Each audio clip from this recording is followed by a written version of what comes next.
This is the 57th episode of the Effective Executive podcast and YouTube channel. And this week I wanted to talk about transitioning from a manager to an executive. And a typical manager is someone who's doing work and managing people, and so it's a big step usually in organizations, small, large, uh, because there's a whole, expectations are different, and people don't necessarily have the skills to move into those things, from being a manager to being an executive. So, my work focuses on helping aspiring, new, and veteran executives, and maybe this would fall a little bit into each of the categories, but probably to the new executive. But if you're aspiring or you're a veteran executive, you'll pick up some things from this particular episode.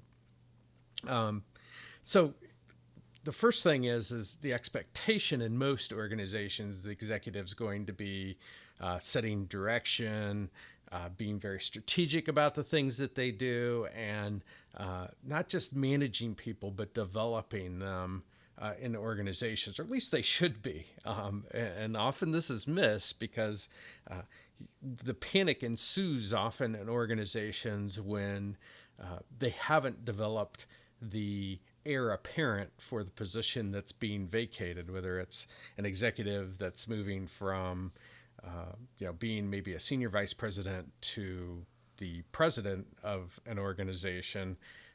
There's this too often there's this panic that ensues in organizations about, okay, who's going to take that position, and do we hire from the outside, hire from the inside, all those types of things. But regardless of whether you hire internally or externally, I think there's two things in particular that will help in transitioning from a manager to an executive. And these two things are: one, developing a system map, and I'll get into that in just a second. And the second thing is decision making.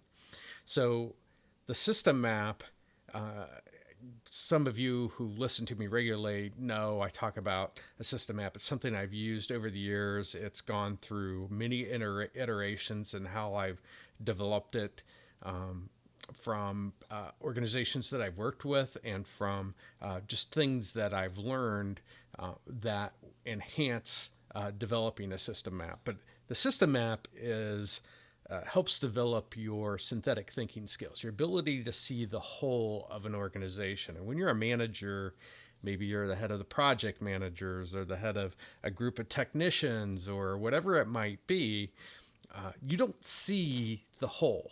In other words, you're not, unless you have to, you go into finance or IT or one of the other areas, usually when you have a problem, but you don't purposefully see how the whole organization operates. And there is no better way to develop people and get everyone on the same page and developing a shared aim than developing a system map.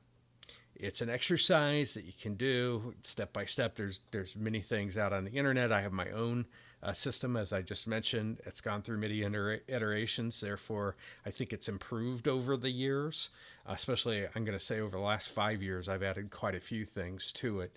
But in essence, it's looking through a customer lens at your organization. In other words, when everybody's looking at their organizations from where they sit, it's very difficult to get agreement because everybody has their own opinion.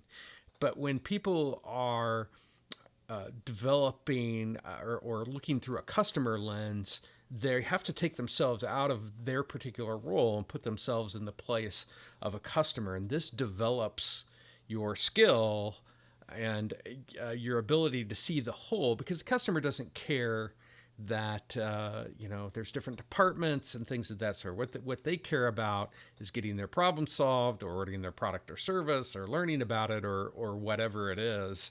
And developing or looking through that customer lens helps develop that. And I think the second component of that in developing the system map is doing something like what I call looking through the thinking lens, which is how does your organization think about control and how they motivate people. And there's a whole list of things that I've developed over the years. So the customer lens and the thinking lens will help you develop the system map. It gets you a picture, and it gets everybody, if you're working on it with maybe your direct reports or people from within your organization, it's something that you'll get a really good view of what's happening, and it's going to get everybody on the same the same page. And what it ensures that you do is that you're working on the right things and not just doing things right. You want to make sure that you're doing things that are impactful, that are going to affect the customer, because when you improve the lives of customers, whether it's a product or service, this feeds into the financials and the revenue and the results types of measures that executives typically have to pay attention to. So that's the first thing that I recommend is if you're going to transition from the manager to executive, do something that helps develop your synthetic thinking skills and working with people from within your organization to do that. And take yourself out of the department or the role that you have and look through that customer lens, and then understand more about how the organization is set up by how you think through a thinking lens. The second thing is decision making. Everybody's expectation, executives going to make 100% of the time make good decisions. Never happens. It's just not possible. So what you need to be able to do is, I hope you make all good decisions. Now, if you make a bad one, then how do you make that bad decision, become a good decision? Well, you don't abandon it. All decisions need to be viewed as in process and not final. Therefore, you can track how the decision that you made played itself out, and do adjustments need to be made? Do you need to abandon that decision because you learned something that was unexpected? And unintended consequences is certainly something I talk about quite a bit in the Effective Executive.